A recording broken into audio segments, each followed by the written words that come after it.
gudu rakatatata sai ga na zo gida na ci wanda yake mun prank nace anya ku da ba. To labari da dumi-dumi a halin yanzu shine shahararren dan TikTok ina mai suna Abis Fulani yayi gamdakatar domin kuwa ya tsinci Apple iPhone 16 akan hanyarsa ta dawowa daga masallaci.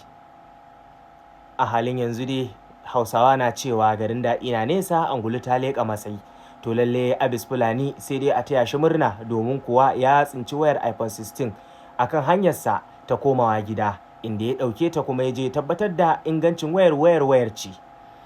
To sai dai kuma a comment section ɗinsa za a ku sha dariya amma ba za mu karanta ba sai dai kun je ku gane wa idonku. To masu sauraro ga dai bidiyon ne da Abis Fulani ya gamtakatar sai ku gane wa idonku, amma kafin nan ku yi following ɗina.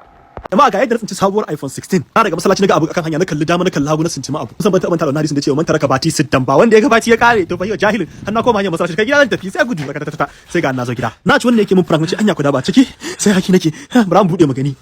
bismillah woo sabuwa kal iPhone 16 Pro Max kun jira inda na ji kuwa ni yanzu likafa ta ci gaba din me san tsohuwar iPhone ita ya ga mu a comment section